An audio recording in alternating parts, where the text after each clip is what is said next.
Matthew chapter 13.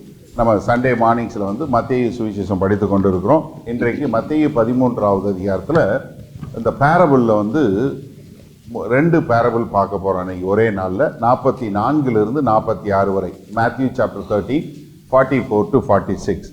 அதாவது புதையல் மற்றும் முத்துக்களை குறித்த உவமானம். சரியா? Matthew chapter 13 44 to 46. அன்றியும் பரலோக ராஜ்யம் நிலத்தில் புதைந்திருக்கிற பொக்கிஷத்துக்கு ஒப்பாயிருக்கிறது. அதை ஒரு மனுஷன் கண்டு மறைத்து அதை பற்றிய சந்தோஷத்தினாலே போய் தனக்கு உண்டான எல்லாவற்றையும் விட்டு அந்த நிலத்தை கொள்ளுகிறான்.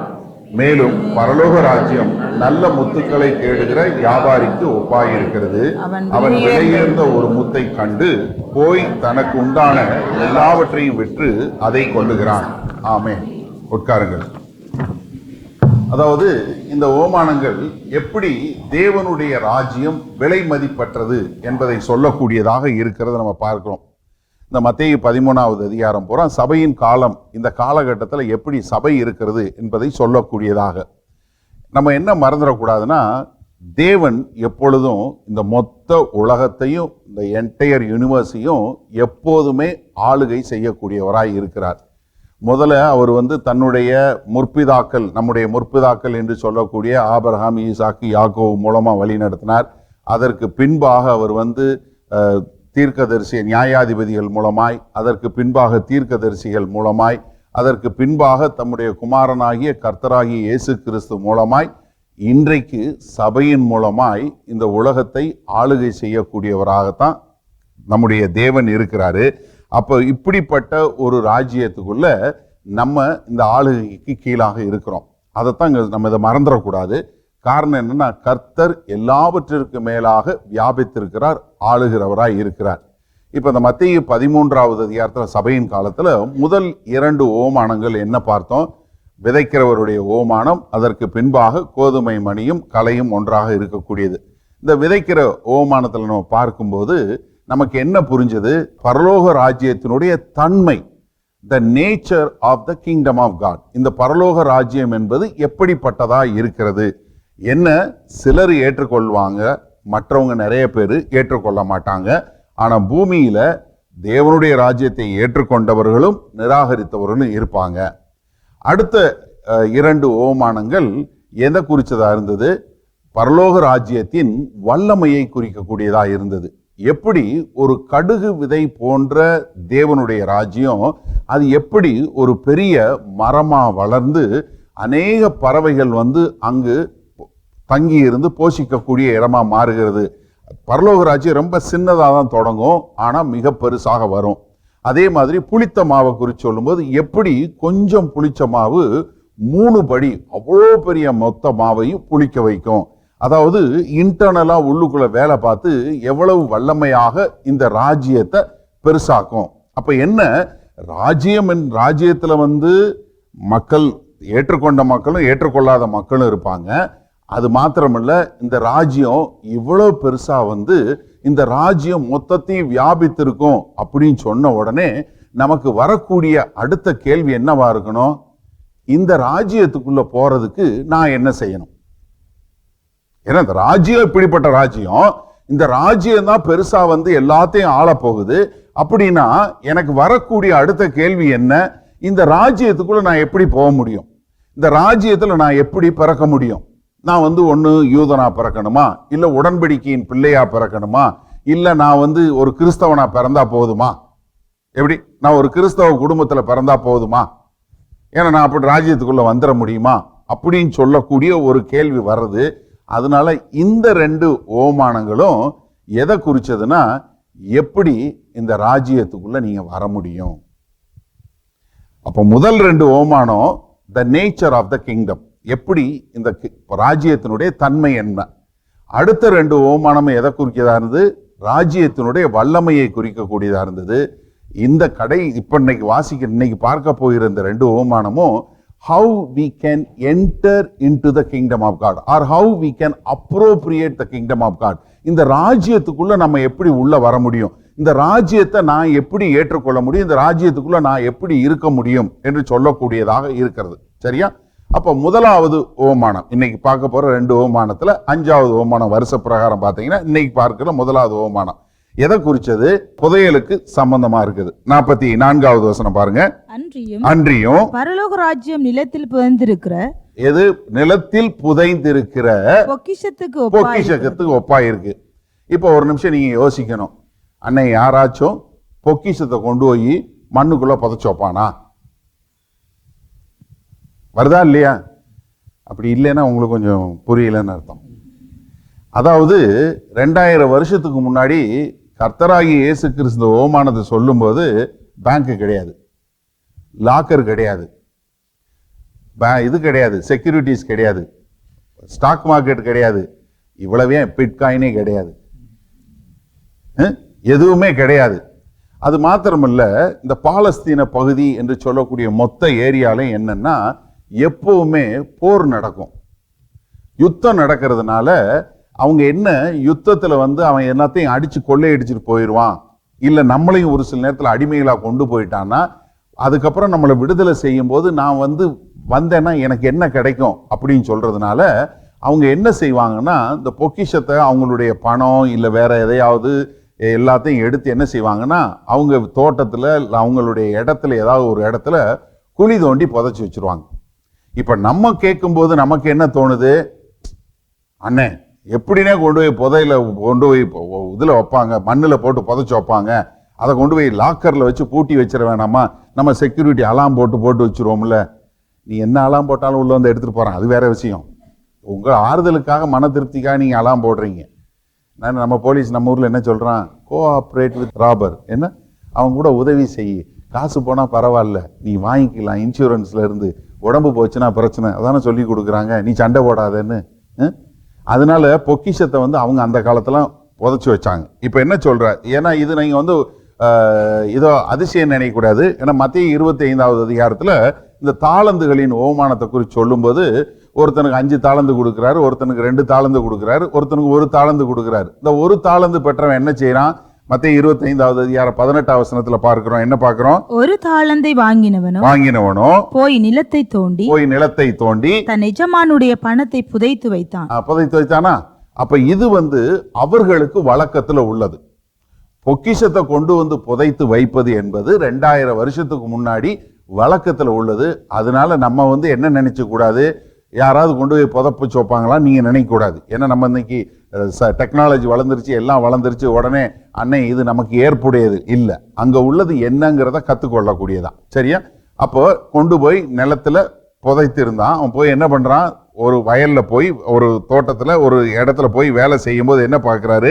பொக்கிஷத்துக்கு வைப்பான். அதை ஒரு மனுஷன் என்ன பண்றான்? கண்டு மறைத்து அதை பற்றிய சந்தோஷத்தினாலே போய் இப்ப என்னன்னா கண்டு மறைத்து வைத்துட்டான். இப்ப என்ன ஆகுதுன்னா நிறைய பேருக்கு இதுல பிரச்சனை என்னன்னா, அண்ணே இயேசு கிறிஸ்து ஒரு அன்எத்திக்கல் ஸ்டோரி சொல்றாரு. எப்படி? ஒரு சரியில்லாத ஒரு ஓமானத்தை சொல்றாரு. எப்படி ஒருத்தன் புதையலை கண்டுபிடிச்சா அவன் என்ன செஞ்சிருக்கணும்? இடத்துக்காரன்ட்ட போய் ஐயா உங்க இடத்துல புதையல் கிடைச்சிருச்சு, இந்தாங்கன்னு கொண்டு போய் கொடுத்திருந்தா தானே சரி.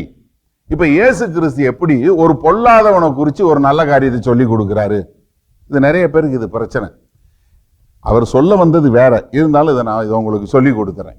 முதலாவது என்னன்னா, ரபானிக்கல் லா என்று சொல்லக்கூடிய யூதர்களுடைய சட்டம் என்னன்னா, யாரு புதையலை கண்டுபிடிக்கிறாங்களோ அது அவங்களுக்கு தான் சொந்தம். யாரு புதையலை கண்டுபிடிக்கிறாங்களோ அது அவங்களுக்கு தான் சொந்தம். அது இடத்துக்காரருக்கு சொந்தம் கிடையாது. அப்ப இவர் புதையலை கண்டுபிடிச்சாருன்னு சொன்னா அந்த புதையல் யாருக்கு சொந்தம்? அவர் ரைட் ராயலா இந்த புதையலை நான் தான் கண்டுபிடிச்சேன், யூத மத சட்டத்தின் பிரகாரம் இது எனக்கு தான் சொந்தம்னு போய் சொல்லி இருந்தா யாரும் ஒன்னும் சொல்லியிருக்க முடியாது.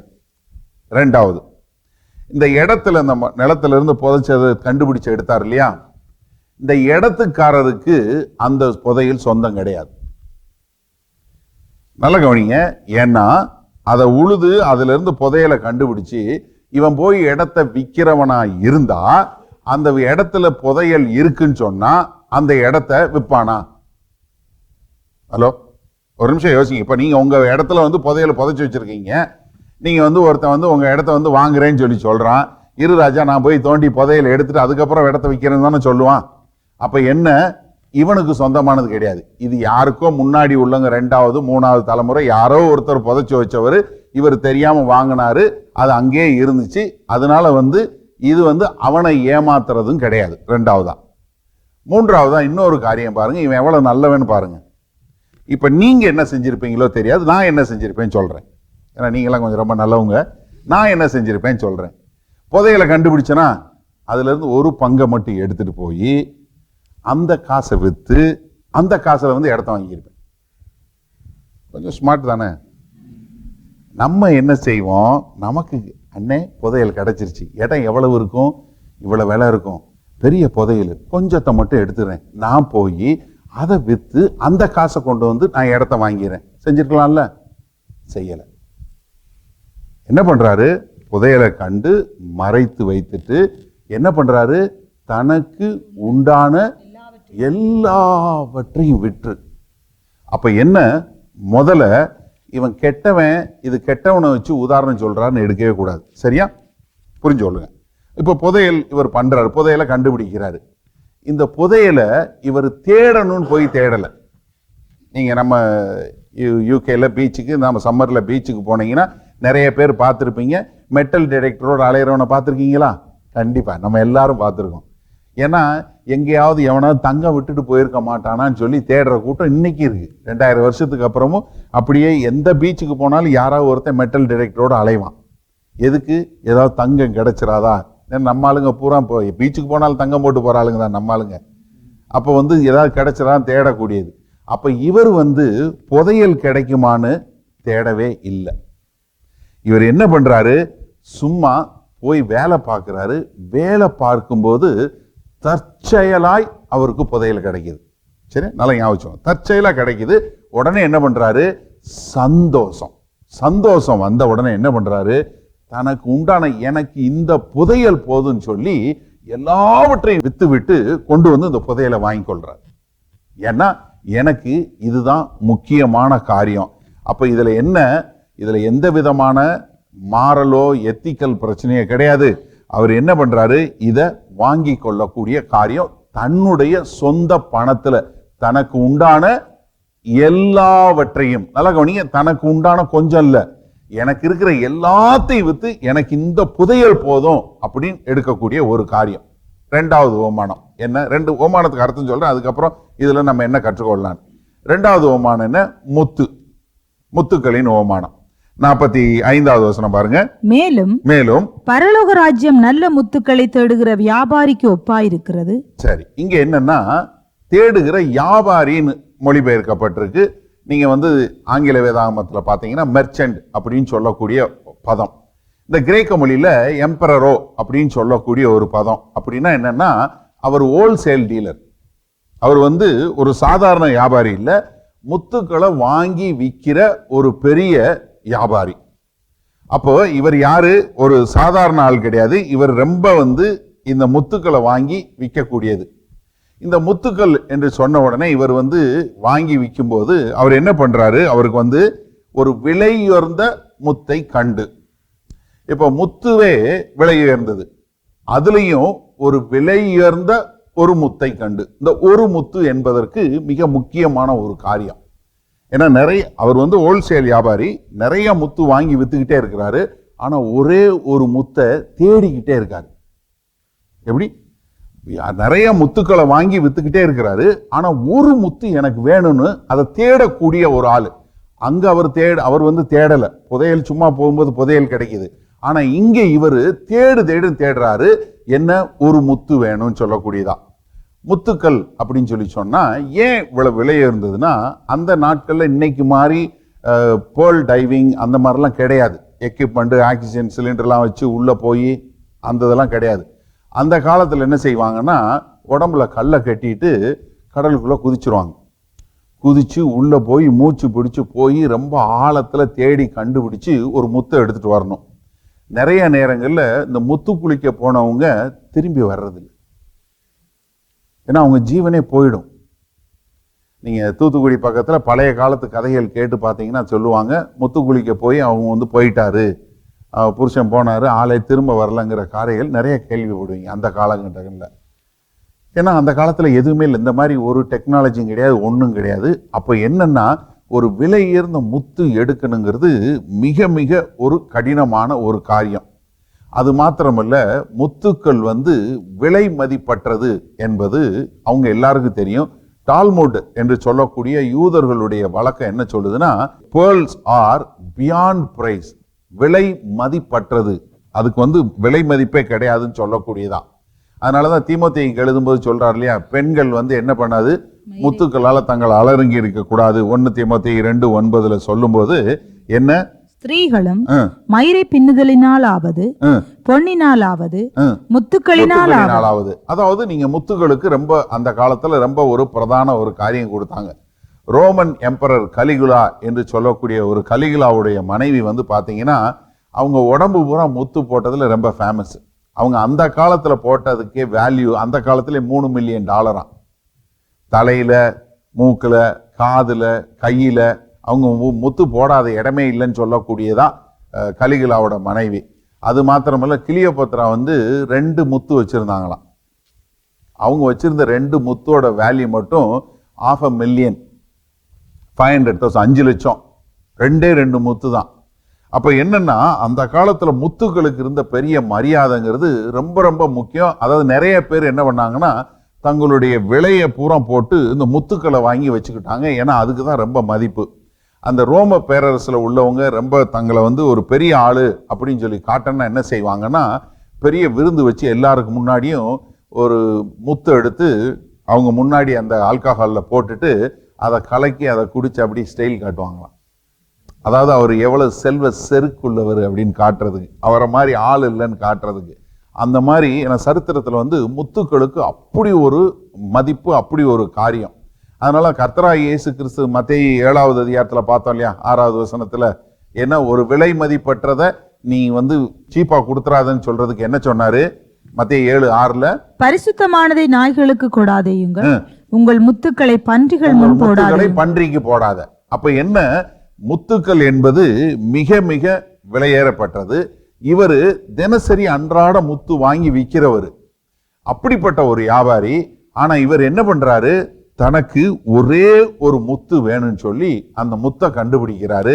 அந்த முத்தை கண்டுபிடிச்சவன என்ன பண்றாரு, அவரும் தனக்கு உண்டான எல்லாத்தையும் வித்து கொடுத்து அந்த ஒரு முத்து எனக்கு போதும் என்ன, அந்த முத்தை தேடக்கூடியதாக.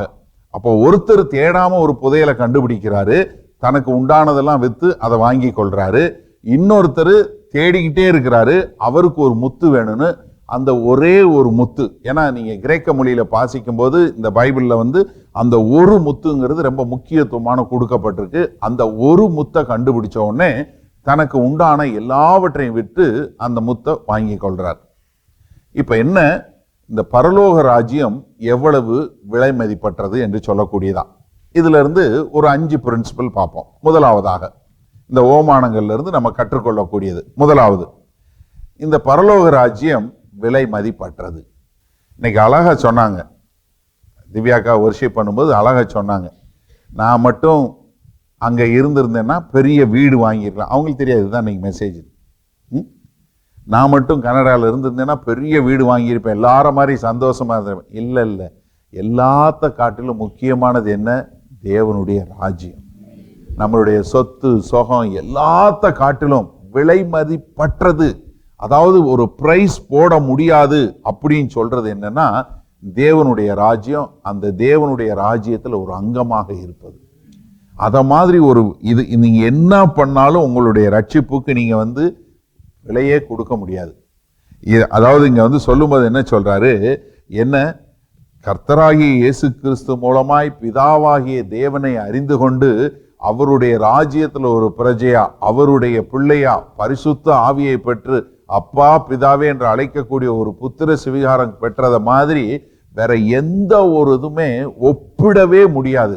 ராஜ்யத்தை you cannot compare with anything, எதனுடையும் ஒப்பிடப்பட முடியாத விலை மதிப்பற்றது. அது நம்மளால நம்மளுடைய எண்ணங்களுக்கு அப்பாற்பட்டது. அதனாலதான் நமக்கு என்ன, தேவனுடைய ராஜ்யத்தை கிடைச்ச உடனே நம்ம என்ன பண்றோம்? எல்லாவற்றையும் விட்டு விட்டு எனக்கு கர்த்தர் போதும், எனக்கு கர்த்தருடைய ராஜ்யம் ஒண்ணு போதும் அப்படின்னு நம்ம தேடக்கூடிய ஒரு மக்களா. அப்ப என்னன்னா, இங்க வந்து அந்த புதையல் கிடைச்ச உடனே அவர் என்ன பண்றாரு? எனக்கு வேற எதுவும் தேவையில்லை, எனக்கு உண்டான எல்லாவற்றையும் நான் இழக்க தயார். ஒரு முத்து கிடைச்ச உடனே எனக்கு அது ஒண்ணு போதும், எல்லாவற்றையும் இழக்க தயார். காரணம் என்ன? எல்லாவற்றிற்கு மேலாய் அது எனக்கு முக்கியம். அப்ப எனக்கு அருமையானவர்களே, முதலாவது நம்ம தெரிஞ்சு கொள்ள வேண்டியது, தேவனுடைய ராஜ்யம் எல்லாவற்றை காட்டிலும் மிகவும் முக்கியமானது. அதற்கு விலையே கிடையாது, விலை மதிப்பற்றது. இரண்டாவதா, இந்த ராஜ்யம் கண்களால் காணப்பட முடியாத ஒரு காரியம். The kingdom is invisible. ஏன்னா புதையல் ஒளிச்சு வைக்கப்பட்டிருக்கு, பார்த்தா தெரியாது. நீங்க நிலத்துல புதையல் ஒளிச்சு வச்சிருக்க நிலத்துல நேரா போய் பார்த்தீங்கன்னா உங்களுக்கு தெரியாது. அதே மாதிரி ஒரு முத்து எல்லா முத்தையும் வாங்குறது போல வாங்கினோம்னா உங்களுக்கு தெரியவே தெரியாது. ஆனா என்ன, நீங்க வந்து இதை தேடி கண்டுபிடிக்க கூடியதாக. அதனாலதான் சில நேரங்கள்ல நம்ம உலகத்தாரோட பேசும்போது, எதுக்கு நீ வந்து ஆண்டவருக்காக இவ்வளவு செய்யற, நீ எதுக்கு சபைக்கு போற, நீ எதுக்கு பிசினஸை விட்டுட்டு இதுக்கு போற, நீ எதுக்காக வந்து அதெல்லாம் மீட்டிங் இதெல்லாம் விட்டுட்டு நான் சர்ச்சுக்கு போகணும், நான் ஆண்டவருடைய காரியம் செய்யணும்னு சொல்லி போகணும்னு சொல்லி சொல்லும்போது அவங்களுக்கு புரியாது. ஏன்னா அவங்களால அறிஞ்சு கொள்ள முடியாது. அவங்களுக்கு இதெல்லாம் பைத்தியக்காரத்தனமா தெரியும். ஏன்னா உங்களை பார்த்தா ஒரு சில நேரத்தில் அவன் கொஞ்சம் லூஸ் ஒரு மாதிரி அப்படித்தான் பேசுவான். எப்பவுமே ஆண்டவரை பத்தி பேசுவான், எப்பவுமே ராஜ்யத்தை பத்தி பேசுவான். அவங்க கொஞ்சம் ஒரு மாதிரின்னு சொல்லுவாங்க, பரவாயில்ல. அது உங்க ஸ்கூலா இருக்கட்டும், உங்க வேலையா இருக்கட்டும், இல்லை உங்க பிசினஸா இருக்கட்டும், அப்படிதான் சொல்லுவாங்க. ஏன்னா அவங்களுக்கு தெரியாது. ஏன்னா பவுல் எழுதும்போது 1 கொரிந்தியர் 2:14 சொல்ல, அதெல்லாம் பைத்தியமா தோணும் அவங்களுக்கு. ஏன்னா அவங்க வந்து உலகத்தாரு, அவங்களுக்கு பைத்தியமா தோணும். காரணம் என்ன? 2 கொரிந்தியர் 4:4 சொல்லும்போது சொல்றாரு, அதெல்லாம் என்ன, இந்த பிரபஞ்சத்தின் பிசாசானவன் என்ன பண்ணியிருக்கான்? அவங்களோட கண்களை குருடாக்கி வச்சிருக்கான், அவங்களுடைய இருதயத்தை குருடாக்கி வச்சிருக்கான். அதனால அவங்களுக்கு தெரியாது. ஏன்னா இது வந்து யாரு, நம்ம தேடி கண்டுபிடிக்க கூடிய ஒரு காரியமா தான் இருக்கும். அதனால அவங்களுக்கு என்ன தெரியல, இதை தேடணும்னு அவசியம் இல்லை, எனக்கு என்ன தேவையில்லைன்னு. ஏன்னா எல்லாமே என்ன, நுனிப்புல் மேய்றவங்களா தான் இருக்கிறாங்க. அவங்களுக்கு வந்து நான் வந்து ஆண்டவரை அறிஞ்சு கொள்ளணும், அவருடைய ராஜ்யத்துல பிரஜையா இருக்கணும், நான் அவரோட இருக்கணும், அதுதான் எனக்கு எல்லாவற்றையும் காட்டிலும் மேலானது அப்படிங்கிற உள்ளுக்குள்ள அந்த ஒரு ஆவல், உள்ளுக்குள்ள அந்த ஒரு தாக்கம் அவங்க கிட்ட கிடையாது. அதனால அவங்களுக்கு தெரியாது. அதனாலதான் கர்த்தராகிய இயேசு கிறிஸ்து என்ன சொல்றாரு? மத்தேயு 7வது அதிகாரத்துல பரலோகத்துக்கு போற வழி எப்படி? 14வது வசனம் என்ன சொல்றாரு? ஜீவனுக்கு போகிற வாசல் இடுக்கம். narrow is the way, narrow is the gate. இடுக்கமான வாசல். எல்லாம் கிடையாது, இடுக்கமான வாசல். அது என்ன? அதை கண்டுபிடிக்கிறவர்கள் யாரு? சிலர் தான், எல்லாரும் இல்ல. எல்லார்கிட்டையும் அந்த இது இல்ல. முத்து தானே, புதையலாம் இல்ல, இன்னொன்னு தேடு, இன்னொரு புதையல் கிடையவே கிடையாது. ஏன்னா இது வந்து என்ன, அதனாலதான் பரலோக ராஜ்யம் என்ன பண்ணது? பலவந்தப்படுகிறது. மத்தேயு 11:12 சொல்லும்போது என்ன சொல்றாரு? யோவான் ஸ்நானன் காலம் முதல் இதுவரைக்கும் பரலோக ராஜ்யம் பலவந்தம் பண்ணப்படுகிறது. என்ன பண்ணுது? பலவந்தம் பண்ணப்படுகிறது. பலவந்தம் பண்ணுகிறவர்கள் அதை பிடித்துக் கொள்ளுகிறார்கள். என்ன, நீ அதை தேடி கண்டுபிடிக்க கூடியதாக இருக்கணும். அதே மாதிரி லூக்கா 13:24 சொல்லும்போது, இடுக்கமான வாசல் வழியாய் உட்பிரவேசிக்க பிரயாசப்படுங்கள். You search for it, you long for it. நீ அதை தேடக்கூடியதா, நீ பிரயாசப்படக்கூடியவனா இருக்கணும். ஏன்னா தேவனுடைய ராஜ்யம் அவ்வளவு லெகுவா இல்ல, இடுக்கமான வாசல், அது வெளியே போக இது பண்ணு. காரணம் என்ன? அநேகர் உட்பிரவேசிக்க வகை தேடினாலும் அவர்களாலே கூடாமல் போகும் என்று உங்களுக்கு கூடாத காரியம் என்று உங்களுக்கு சொல்லுகிறேன். ஏன்னா முடியாது, அவங்களால போக முடியாது. ஒரு சிலர் தான் கண்டுபிடிப்பாங்க. அப்ப என்னன்னா, இந்த முத்து, விலையுயர்ந்த முத்து தேடுறாரு, வியாபாரி தான் அந்த முத்து அப்படின்னு சொல்லக்கூடிய ஒரு காரியம்.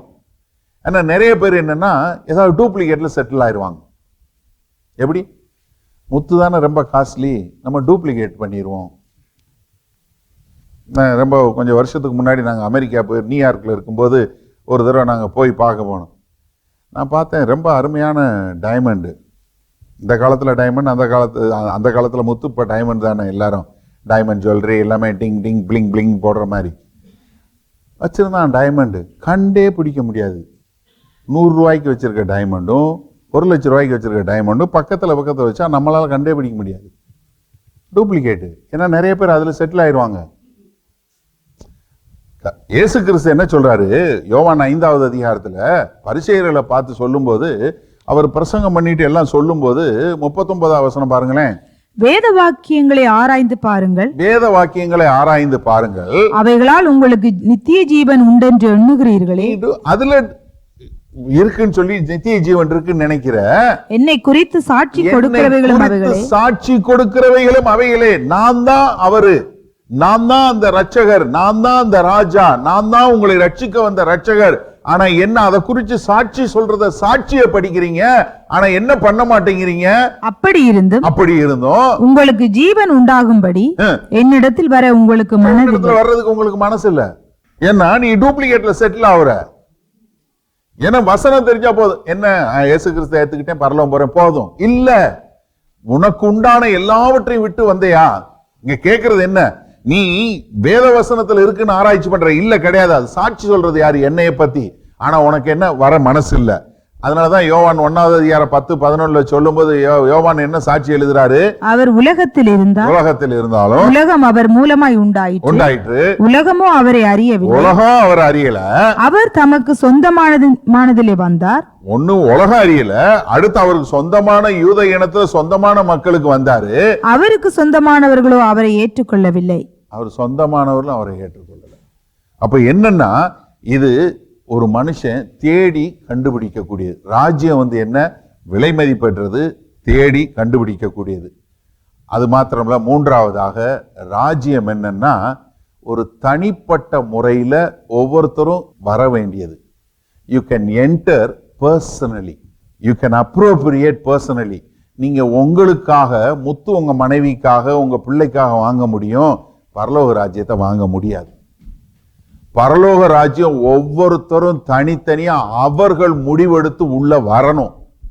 நீ கிறிஸ்தவ குடும்பத்துல பிறந்ததுனால நீ கிறிஸ்தவன்னா இல்ல, கிடையாது, கிடையவே கிடையாது. ஒவ்வொருத்தரும் அது யாரா இருந்தாலும் சரி, நீ எந்த குடும்பத்துல எவ்வளோ பெரிய ஊழியக்கார வீட்டுல பிறந்திருந்தாலும் சரி, நீ கிறிஸ்தவன் கிடையாது. ஒவ்வொருத்தரும் தனித்தனியா கர்த்தராகிய இயேசு கிறிஸ்துவை ஏற்றுக்கொண்டு உள்ள வந்தாதான் நீ கிறிஸ்தவன், கிறிஸ்துவை ஏற்றுக்கொள்ளக்கூடியதா. நீங்க நல்லா கவனிங்க. இந்த ஓமான முதல்ல பார்த்த 4 ஓமானத்திலையும் எல்லாமே என்ன இருந்துச்சு? ஜெனரலா தான் இருந்துச்சு. ராஜ்யம் எப்படி இருக்கும், ராஜ்யத்தினுடைய தன்மை எப்படி இருக்கும், ராஜ்யத்தினுடைய வல்லமை எப்படி இருக்கும்னு. ஆனா 44வது வசனம் சொல்லும்போது ஒரு மனுஷன் புதையலை தேடினான். 45வது வசனத்துல ஒரு மனுஷன், ஒரு வியாபாரி. அப்ப என்ன? இங்க இண்டிவிஜுவல். இதுவரைக்கும் ஒரு தனிப்பட்ட மனிதனை குறிச்சு இல்ல. இப்போ ஓமானம் என்ன வருது? ஒரு தனிப்பட்ட மனுஷனை குறிச்சு. ராஜ்யம் எப்படி இருக்கு, ஆனா ராஜ்யத்துக்குள்ள வர்றதுக்கு ஒரு தனிப்பட்ட மனுஷனா வர வேண்டும்.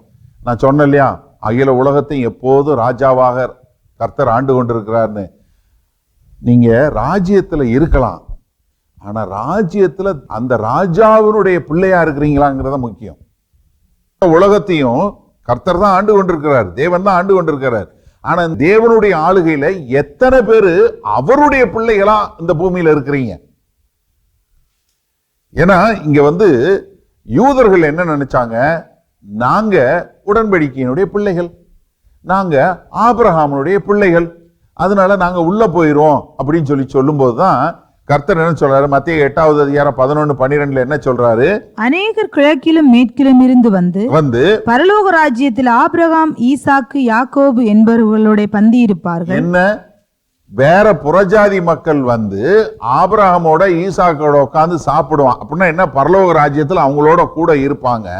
ராஜ்யத்தின் புத்திரரோ அவங்களுடைய புத்திரரோ யாரு?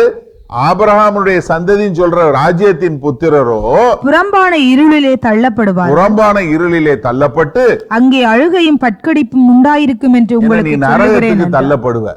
என்ன தெரிஞ்சு கொள்ளணும்? நீ ரட்சிக்கப்படுவதற்கு நீ யூதனா இருந்தா நீ ரட்சிக்கப்பட மாட்ட.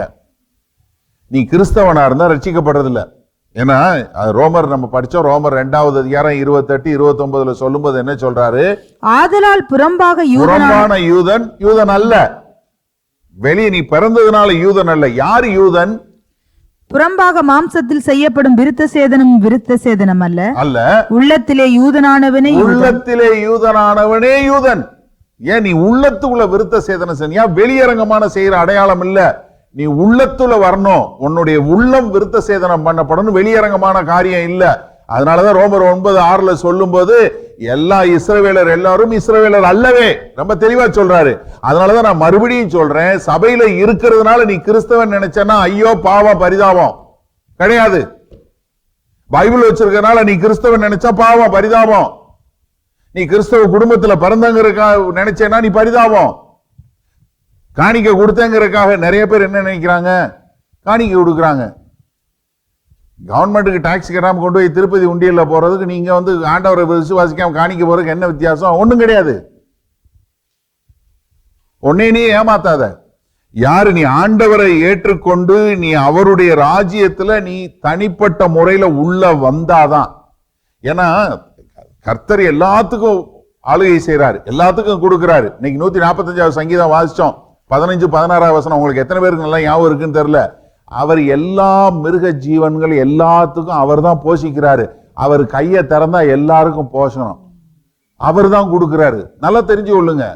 ஏன்னா அவருடைய இதுல எல்லாரும் சாப்பிடலாம், ஆனா அவருடைய உறவுல இந்த ராஜ்யத்துக்குள்ள வரணும்னா நீங்க என்ன பண்ணணும்? இந்த விலையேறப்பெற்ற இதுக்குள்ள வரணும்.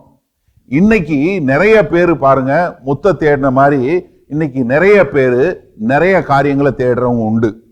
வைரத்தை தேடுறவங்க உண்டு, வீட்டை தேடுறவங்க உண்டு, வாகனத்தை தேடுறவங்க உண்டு, தங்களுடைய வாழ்க்கையில நான் இப்படி பெரிய ஆளாகணும்னு தேடுறவங்க நிறைய பேர் உண்டு. நான் நிறைய பார்த்துட்டேன். இன்னைக்கு நிறைய நாங்க டைமண்ட்ல இன்வெஸ்ட் பண்றோம் அப்படின்னு சொல்லி இன்வெஸ்ட் பண்ணக்கூடிய மக்கள் நிறைய இருக்கிறாங்க. என்ன டைமண்ட் என்ன ஆயிர போகுது சொல்லுங்க, யோசிச்சு பாருங்க. நீ சாம்போது எடுத்துட்டு போக போறீங்களா?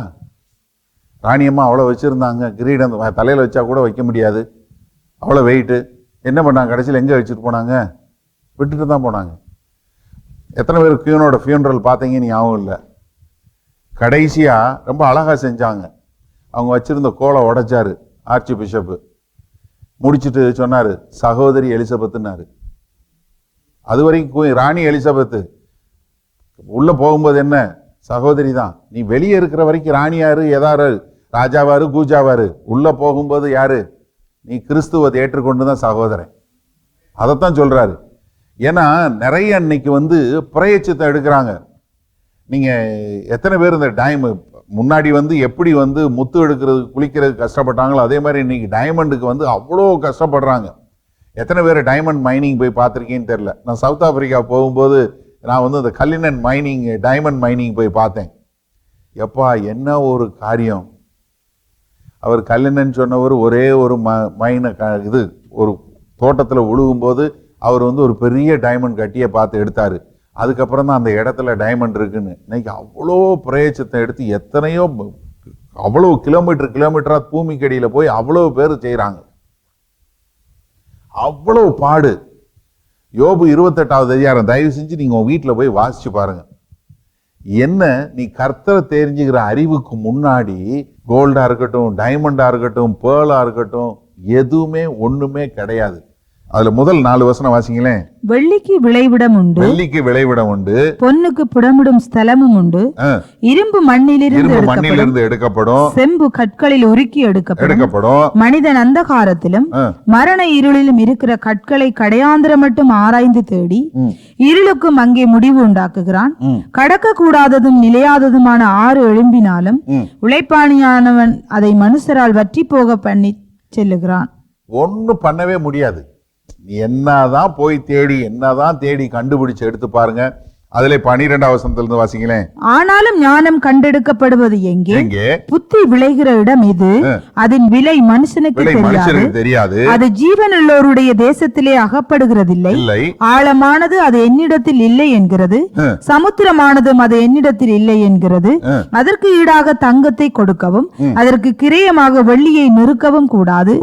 ஓபீரின் தங்கமும் விலையேற பெற்ற கோமேதகமும் இந்திர நீலக்கல்லும் அதற்கு ஈடல்ல. பொன்னும் வெள்ளியும் பளிங்கும் அதற்கு ஒப்பல்ல, பசும் பொன்னாபரணங்களுக்கு அதை மாற்றக்கூடாது, பவளத்தையும் படிகத்தையும் அத்தோட ஒப்பிட்டு பேசலாகாது, முத்துக்களை பார்க்கிலும் ஞானத்தின் விலை உயர்ந்தது. என்னதான் நீங்க சொன்னாலும் கர்த்தரை அறிகிற அறிவுக்கு முன்னாடி எதுவுமே ஒப்பீடே கிடையவே கிடையாது. அதுதான் சொல்றாரு. நீ 28வது அதிகாரம் மூலம் படிச்சு வாசிச்சு கடைசி 28வது வசனத்துல என்ன சொல்றாரு? மனுஷனை நோக்கி இதோ ஆண்டவருக்கு பயப்படுவதே ஞானம். அல்லேலூயா.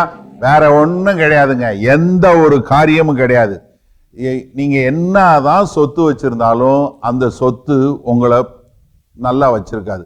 அந்த சொத்து வச்சிருந்தாலே அதான் பிரச்சனையா இருக்கும். நிறைய நீங்க நல்லா தயவு செய்து புரிஞ்சு கொள்ளுங்க.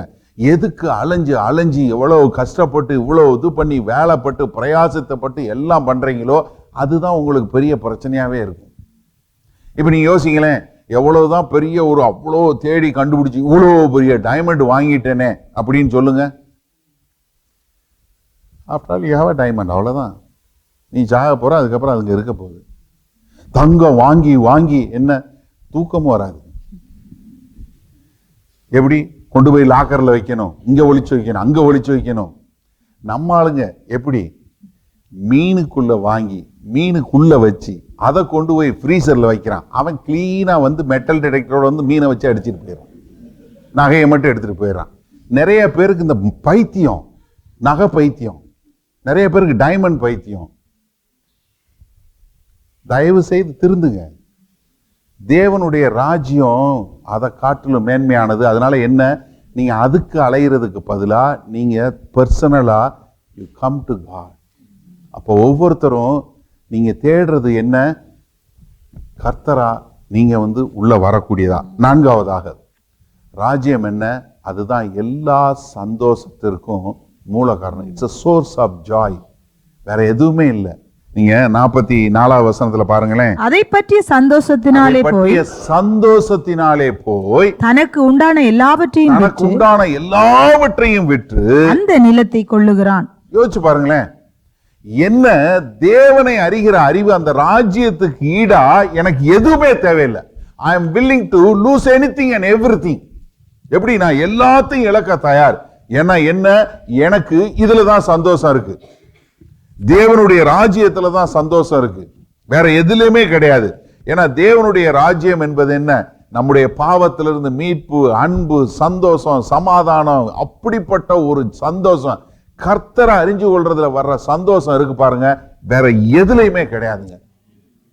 ஆண்டவர் அதனாலதான் சொன்னாரு, யோவான் 15:11 பாருங்க என்ன சொல்றாரு, என்னுடைய சந்தோஷம் உங்களில் நிலைத்திருக்கும்படிக்கும், உங்கள் சந்தோஷம் நிறைவாயிருக்கும்படிக்கும்.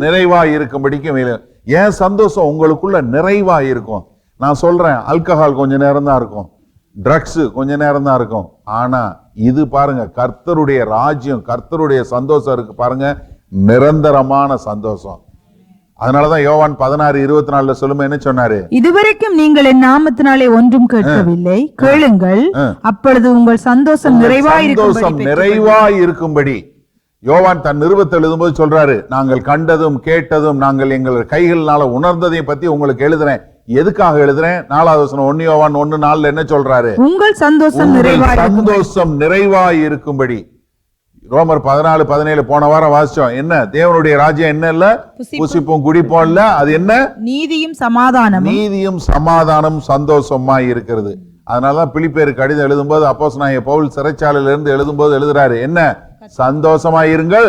மறுபடியும் சொல்றேன், சந்தோஷமாயிருங்கள். அந்த தேவனுடைய ராஜ்யத்துல இருக்கிற சந்தோஷம் வேற எதுலையுமே கிடையாது. நீங்க எந்த மெட்டீரியலும் எதுவுமே கொடுக்காது. நீங்க ஆசையா வாங்கின காரு பக்கத்துல கொண்டு வந்து அடுத்த மாடலை கொண்டு வந்து நிறுத்துறது புஷ்னு போயிடும். நீங்க ஆசையா ரொம்ப சந்தோஷமா வாங்கின போனு அடுத்த மாடல் ரிலீஸ் பண்ணு புஷ்னு போயிடும். நீங்க ஆசையா கல்யாணம் பண்ண பொண்ணு, கணவன், எதுவா இருந்தாலும் சரி,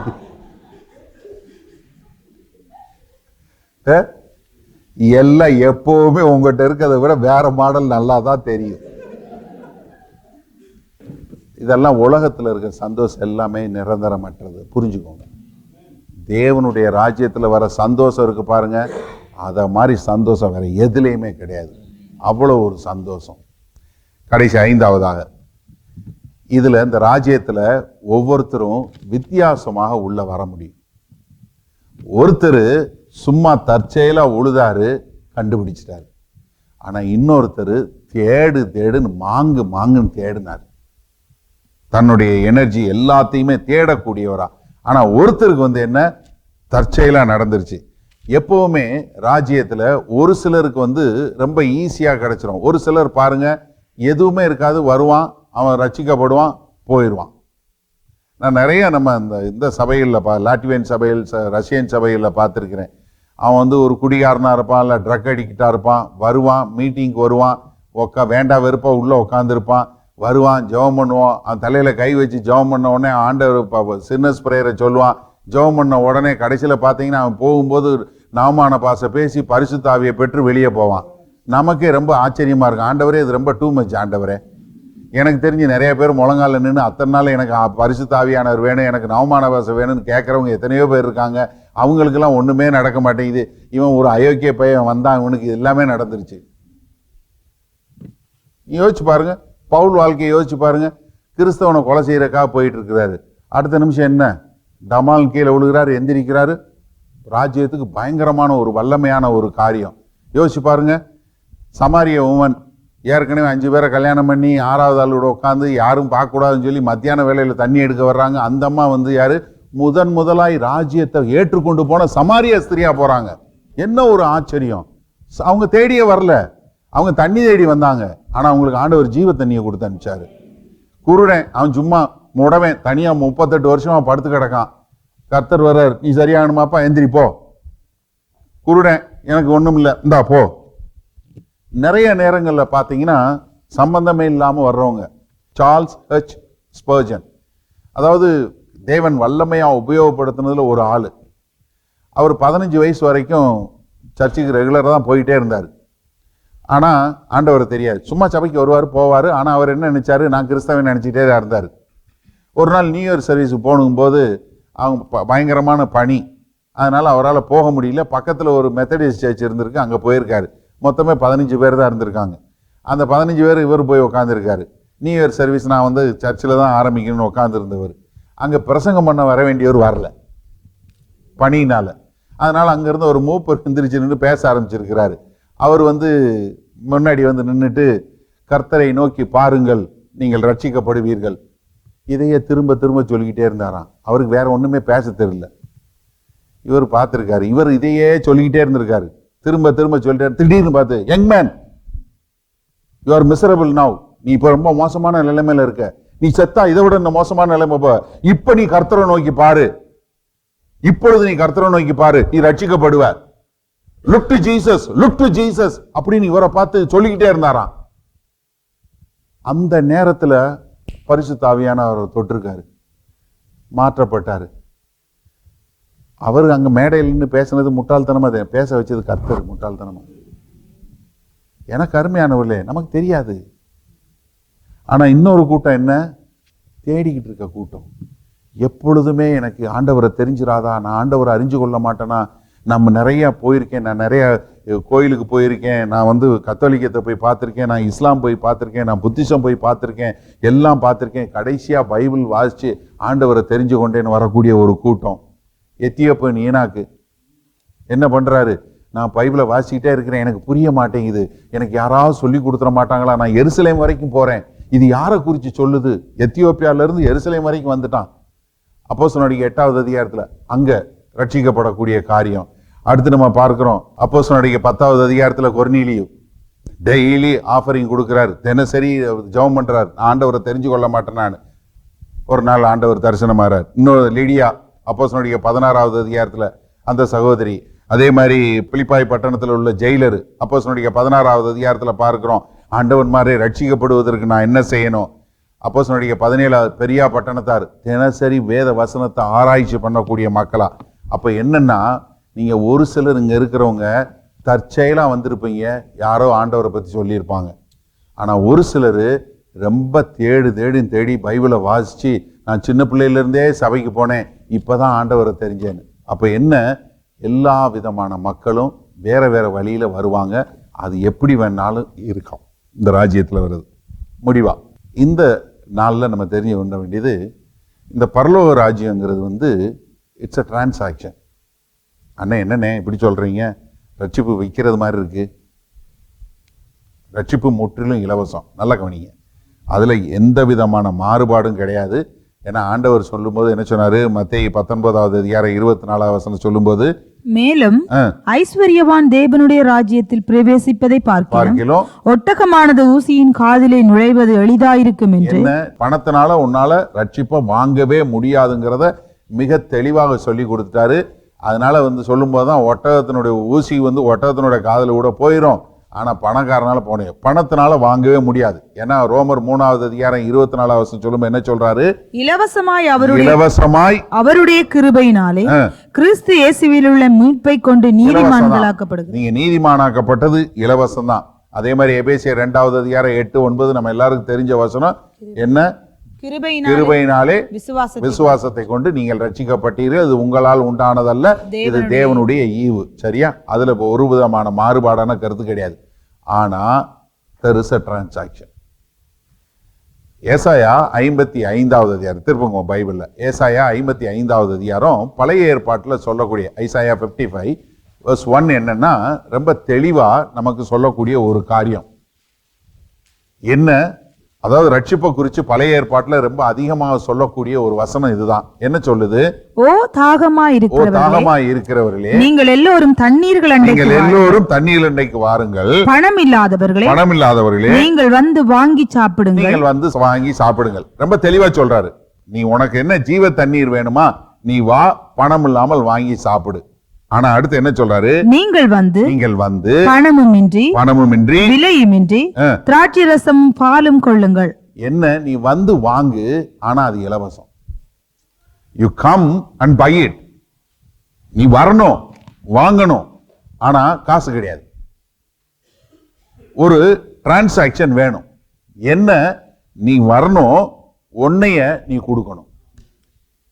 நீ காசை கொடுக்க முடியாது, உனக்கு உண்டானதை கொடுக்க முடியாது, உன்னைய கொடுக்கணும். ஹலோ, உனக்கு உண்டான காசை கொடுக்க முடியாது, உனக்கு உண்டான சொத்தை கொடுக்க முடியாது. நீ வந்து டிரான்சாக்சன்ல வந்து கொடுக்க வேண்டியது என்னன்னா, இந்த தேவனுடைய ராஜ்யத்தை ஏற்றுக்கொள்வதற்கு நீ உன்னைய கொடுக்கணுமே ஒழிய நீ எதை கொடுத்து வாங்க முடியாது. கர்த்தர் தேடுவது உன்னைய தான், உன் இருதயத்தை தான் தேடுறாரு. நீ யாரா இருந்தாலும் இந்த ராஜ்யத்துல வர்றதுக்கு உன்னைய தான் கொடுக்கணும்.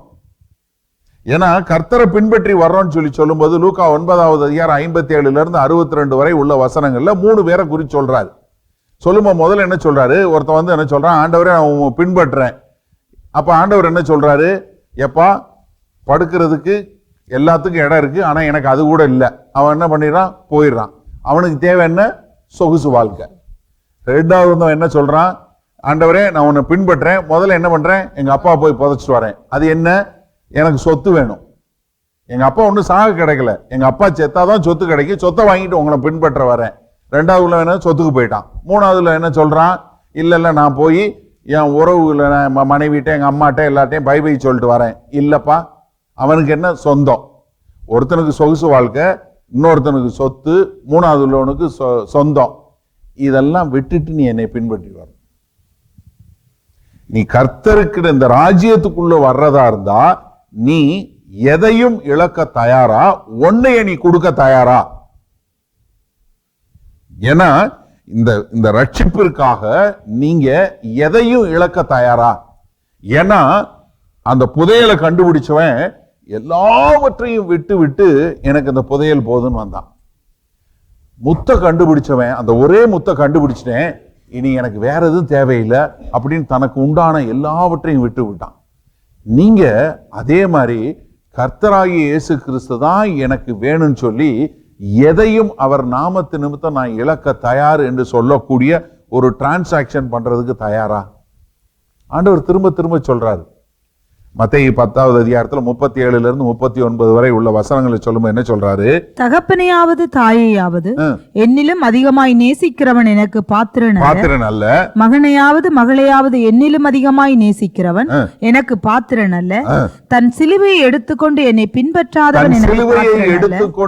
பின்பற்றாதவன் எனக்கு பாத்திரன் அல்ல. ஆனா என்ன? தன் ஜீவனை காக்கிறவன் என்ன பண்ணுவான்? அதை இழந்து போவான். ஆனா என் நிமித்தமாக ஜீவனை இழக்கிறவன் என்ன பண்ணுவான்? அதை காப்பான், அதை காத்துக் கொள்வான்.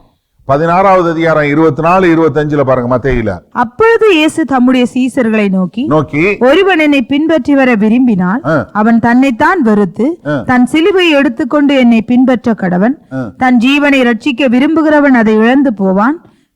என்ன நல்லா தெரிஞ்சு கொள்ளுங்க, இந்த ராஜ்யத்துக்குள்ள வரணும், இந்த ராஜ்யத்துக்குள்ள இருக்கணும்னா நீங்க உங்களை முழுமையாக இழக்க தயாரா? நீங்க இழக்க தயாரா? 2 காரியம் பாருங்க. மத்தேயு 19வது அதிகாரத்துல ஒரு பணக்கார ஐஸ்வர்ய வாலிபான் வரான். வந்து என்ன சொல்றான்? ஆண்டவரே, நித்திய ஜீவனை பெற்றுக்கொள்ள நான் என்ன செய்யணும்? ஆண்டவர் சொல்றாரு, எல்லா கற்பனைகளையும் கை கொள்ளு. நான் அதெல்லாம் சின்ன வயசுல இருந்தேன். அப்ப என்ன சொல்றாரு? நீ உனக்கு உண்டான எல்லாவற்றையும் விட்டு விட்டு என்னை வந்து பின்பற்று. ஆனா அவன் என்ன வரல, போயிட்டான். அப்ப அவன் எல்லாத்தையும் வித்து இருந்தா ரசிக்கப்படுவான். இப்ப நீங்க எல்லாத்தையும் வித்தா ரசிக்கப்படுவீங்களா? இல்ல, அது இல்ல. நீங்க கர்த்தர் நிமித்தம் எதையும் இழக்க தயார் என்கிற ஒரு மனநிலை இருக்கா? எனக்கு பிரதானமான தேவை இந்த தேவனும் அவருடைய ராஜ்யம் மாத்திரம்தான். ஏன்னா லூக்கா 14வது அதிகாரத்துல கர்த்தர் வந்து 24 இருந்து சொல்லக்கூடிய வசனங்களை சொல்லும்போது ஒரு காரியம் சொல்றாரு. ஒருத்தன் கோபுரம் கட்ட பிளான் பண்ணான்னா அதை கட்டி முடிக்கிறதுக்கு காசு இல்லாம பாதியில நிறுத்திட்டான்னா பார்க்குறவங்க கிண்டல் பண்ணுவாங்க. அதே மாதிரி ஒரு ராஜா இன்னொரு ராஜா கூட படையெடுத்து போனான்னா அவன் படபலம் எவ்வளவு, என் படபலம் எவ்வளவுன்னு சொல்லி பார்த்து அவன் இல்லைன்னா முன்னாடியே சமாதானம் பேசுவான். அதனால you sit down and count the cost to follow me. நீ உட்காந்து என்னைய பின்பற்றுவது சரியா இல்லையான்னு கணக்கு பார்த்து என்னைய பின்பற்றுங்கிற. எனக்கு அருமையானவர்களே, தேவனுடைய ராஜ்யத்தினுடைய தன்மை அது. தேவனுடைய ராஜ்யத்தினுடைய வல்லமை அது பெருசா வரப்போகுது. ஆனா அந்த ராஜ்யத்துக்குள்ள வர்றதுக்கு ஒவ்வொருத்தரும் தனித்தனியா வரணும். நீங்க you have to make the transaction. அவருடைய கரங்கள் நீட்டிய கரங்களா இருக்கு. அவருடைய அன்பு மாறாத அன்பா இருக்கு. அவருடைய கிருபைக்கு அளவே இல்லை. அவருடைய இரக்கங்களுக்கு முடிவே இல்லை. ஆனா நீங்க என்ன பண்ணணும்? நான் எதையும் இழக்க தயார் ஆண்டவரே, நான் என்னைய கொடுக்கிறேன், நான் ரட்சிக்கப்படுவதற்கு நான் என்னையே கொடுக்க தயாரா இருக்கிறேன் அப்படின்னு சொல்றவங்க மாத்திரம்தான் இந்த ராஜ்யத்துக்குள்ள வர முடியும். எனக்கு அருமையானவர்களே, நீங்க இதுவரைக்கும் எத்தனை வருஷமா சபைக்கு வர்றீங்க, எவ்வளவு பிரசங்கம் கேட்டீங்க இல்லைங்கிறது அதெல்லாம் முக்கியம் இல்லை. இன்றைக்கு உங்களை சோதிச்சு பாருங்க. ஆண்டவரே, உம்மை அண்டிக் கொள்வதற்கு, உம்மை பின்பற்றி வருவதற்கு நான் எதையும் இழக்க தயார். ஐ am willing to give my self. நான் என்னை முழுமையாக ஒப்பு கொடுக்கிறேன் அப்படின்னு சொல்றவங்களா இருந்தீங்கன்னா நீங்க ரட்சிக்கப்படுவீங்க. நம்ம பிராபோஜன பந்தியில் கலந்து கொள்ள போறோம். ஆண்டவர் உங்களை இன்னைக்கு அழைக்கிறார். எனக்கு அருமையான சகோதரனே, சகோதரியே, நீங்க நான் ஆண்டவருடைய ராஜ்யத்தில் வருவதன் நிமித்தம் எதையும் இழக்க தயார் என்று சொல்லக்கூடிய ஒரு நல்ல மனநிலையில் இருப்பீங்களா? கண்களை மூடியவர்களாய் ஒரு நிமிஷம் நம்ம நம்மளை ஒப்பு கொடுக்கிற நேரம் இது. ராஜ்யம் விலை மதிப்பற்றது. ராஜ்யத்தை தேடி கண்டுபிடிக்கணும். ராஜ்யத்துல எப்படி வேணாலும் நீங்க உள்ள வர முடியும். இந்த ராஜ்யம் ஒரு மிகுந்த சந்தோஷத்திலையும் சமாதானத்திலையும் நிறைஞ்சது. இந்த ராஜ்யம் இன்றைக்கு உங்களுக்குள்ள அந்த பெரிய சந்தோஷத்தையும் சமாதானத்தையும் நித்திய ஜீவனையும் கொடுக்கக்கூடியது. அதுக்கு வருவதற்கு நீங்க உங்களை இலக்க ஆயத்தமா? தேவன் உங்களை அழைக்கிறாரு. எனக்கு அருமையான சகோதரனே, சகோதரியே, நீ இதுவரைக்கும் என்ன எப்படி இருந்தங்கிற முக்கியம் இல்லை. இன்றைக்கு ஒரு அர்ப்பணிப்போட, ஆண்டவரே நான் வர்றேன், நான் முற்றிலுமா I am willing to make the transaction O Lord. ஆமாண்டவரே, let there be a divine exchange O Lord.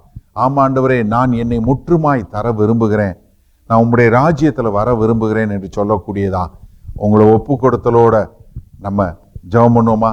நீங்க ஒவ்வொருத்தரும் உங்களுடைய சொந்த இதுல நீங்க ஆண்டவரே என்னைய மன்னிங்க, நான் உம்முடைய பிள்ளையாய் இருக்க விரும்புகிறேன், கர்த்தராகிய இயேசு கிறிஸ்துவுக்காக நான் எதையும் இழக்க தயார், என் நித்திய ஜீவனுக்காக நான் எதையும் இழக்க தயார். அது அந்த புதையல் ஒன்று போதும், அந்த ஒரு முத்து போதும் ஆண்டவரே, அந்த ராஜ்யம் ஒன்று போதும். எனக்கு முத்து தேவையில்லை, எனக்கு டைமண்ட் தேவையில்லை, எனக்கு ஜுவல்லரி தேவையில்லை, எனக்கு வேலை, எனக்கு வீடு, இது எல்லாவற்றை காட்டிலும் ஆண்டவரே நீர் ஒருவர் மாத்திரம் போதும். அந்த அன்பை நான் உணர்ந்தவனாய், நான் அந்த கிருபையினால நான் ரட்சிக்கப்பட விரும்புகிறேன், அந்த இரக்கம் எனக்கு வேண்டும் என்று சொல்லக்கூடியதா உங்களை நீங்க ஒப்பு கொடுத்து ஜெபிப்பீங்களா? இப்போது ராப்போஜன பந்தியில உம்முடைய பந்தியில நாங்கள் கலந்து கொள்ள வருகிறோம் ஆண்டவரே. நாங்கள் எங்களுடைய சுயத்தை நம்பி இல்லை ஆண்டவரே, நீர் அழைத்த அழைப்பை வருவாய் தருணம் இதுவே.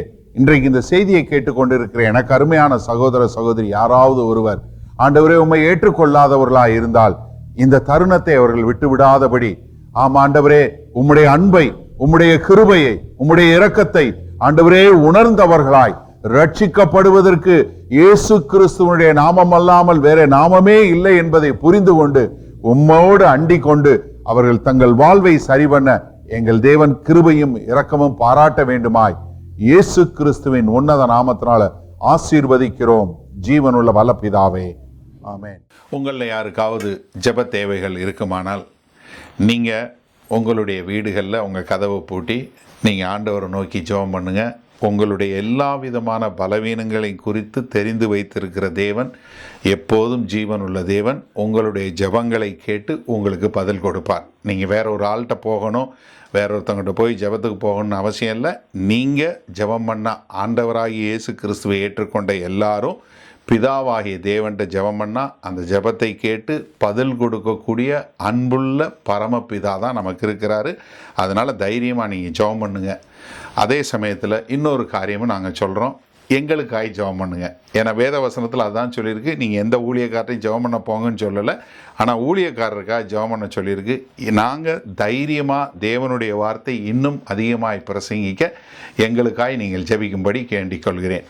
ஆமேன்.